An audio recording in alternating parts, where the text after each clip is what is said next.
Alright, I'm back with part 2, I should say, of my review of 210. Now, as we left off, we're here now at the Coliseum, and Antoine is commenting that this is a nightmare, and Jeffrey's like, no, mate, nightmares are much nicer than this, because if you could see down here, this is what they are planning to do. Right there, so that's why Jeffrey says, no mate, nightmares are nicer than this.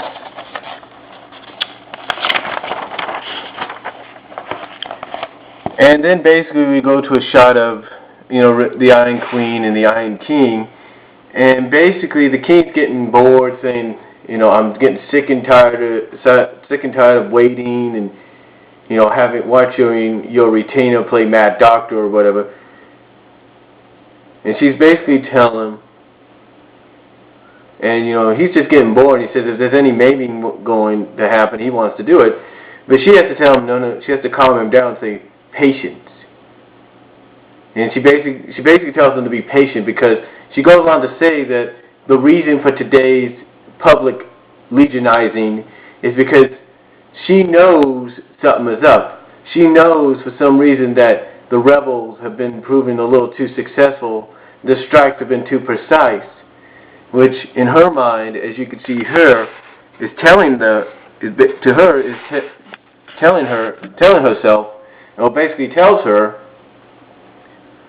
that they have somehow tapped into the communications. Regina, maybe the reason they tapped into your communications is because Nicole's on the side? You'd think that would be the reason, right?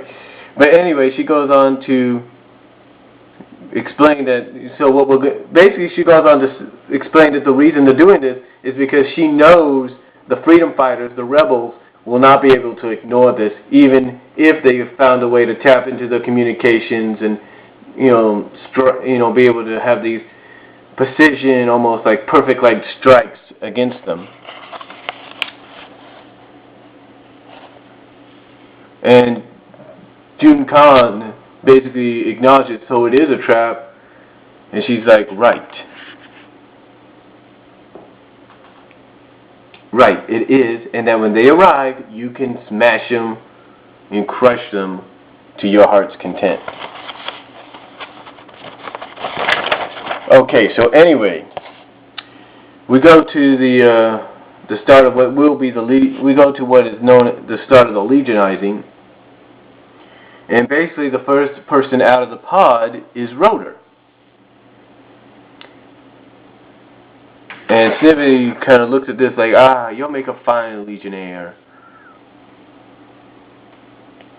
And Rotor has to remind him, hey, you used to be part of our brain trust, remember? And Snippy just says, oh yes, that was good for a few laughs back then. And Rotor's like, yeah, way back when I was a freedom fighter. And Rotor starts just pounding on some of the Dark Legion, and just as he's about to pound Snivelly, his back goes out, and Snivelly acknowledges that. So basically, after his back goes out, they start dragging him to the table.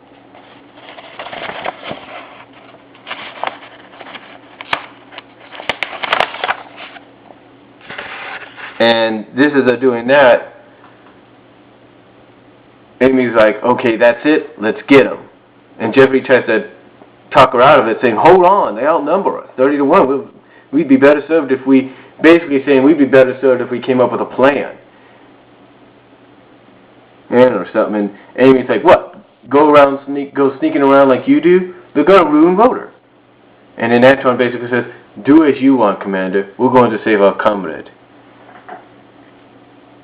And Jeffrey's like, okay, fine. I've always wanted to go out. All right, then. I've always wanted to go out in a blaze of glory.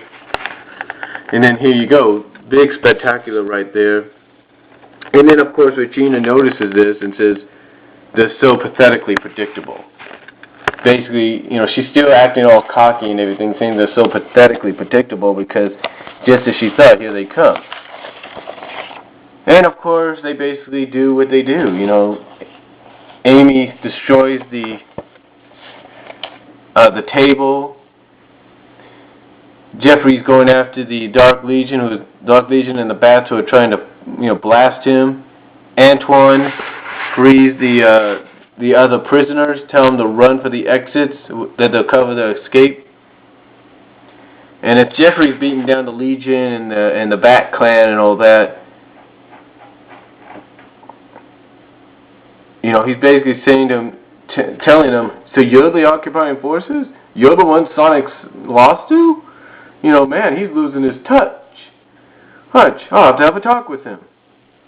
And this is, you know, he's talking to them, saying, and talking to them and himself, thinking, oh, I don't know which I'll run out of first, bolts or quips. And just as he's talking to them and himself, and all of a sudden here comes Jun Carr right behind him, and then bam, with one hand just whacks him away. And just as Jun Carr is about to smash him, here comes Amy. Amy comes in to save him, and he's like, not you again. And she's like, we gotta stop meeting like this. And she tells Jeffrey, go help Antoine evacuate everyone, I've got this. He's like, you sure about it? And she's like, oh yeah, I'm sure. And he goes on to say, he basically tells her, I will not be embarrassed. You will not embarrass. Basically, Amy and him kind of have a duke out, if you will, and he says, I'm not going to be embarrassed by you. And she says, shut up, eat mallet. Bam.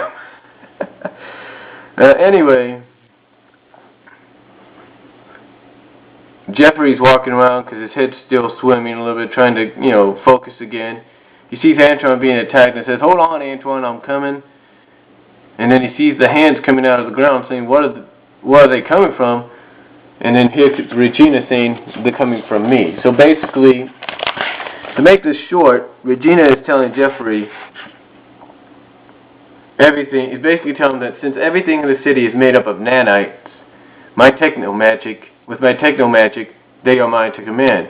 And she basically says everything from every building, every wall, every tree, every grass is her potential weapon. She controls 4 clans of the ninja, the entire Dark Gate Legion, and however could he win against her? And then all of a sudden, that's when they show up. That's right. Sonic, Tails, Sally, and Ken, or Monkey Kong. Now this right here might get some people pissed off, but don't worry, it's not going to last long, trust me.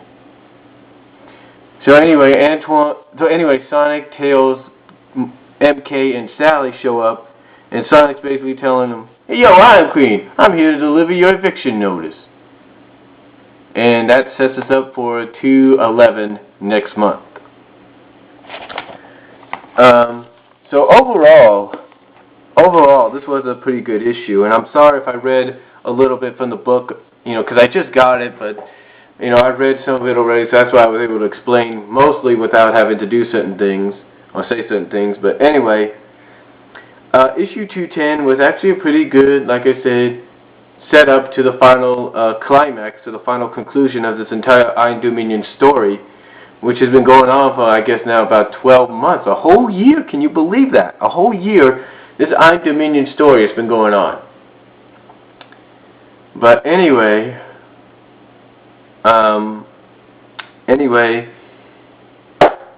that's, you know, it's a good story. It's a good issue. Like I say, a good setup to the final conclusion. Definitely looking forward to next month to see what's going to happen. I like the fact that, you know, as I joked in there, how she acknowledges the fact that the rebels have found a way to compromise, you know, the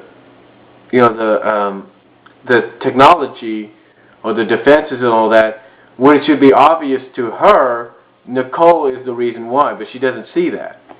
So, but overall it's good, and I like, and I'll be honest with you, I never thought I'd say this, I like how Ian wrote Amy in this. I mean, he's basically matured her up a little bit. Now, we don't know if this is just going to last for this issue or for this saga, but I like how she kind of takes command a little bit, you know, and I can understand that she is doing it for the freedom fighters. She's doing it for herself. She's doing it for Mobius and all that. I can understand that. But, you know, let's just hope Ian doesn't write something where she's like So, I took all, when people asked, well, some of the characters were like, yeah, she saw Amy, she took command, she took control, she took charge. Hopefully that doesn't lead to Sonic falling for her and everything, which it shouldn't, because we all know who he falls for. But anyway,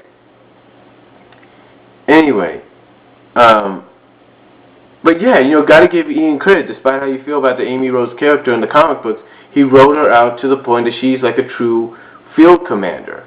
She took charge, basically. Even though she says that in the first 5 pages, everything will be okay once Sonic arrives. Basically, with the exception of that, she's still relying on Sonic to come in and basically fix everything, and everything will be alright because of her crush on him. But overall, it was a good story. I give it a 10 out of 10. Good setup to next month. And that's all I'm going to say, and I'll talk to you later.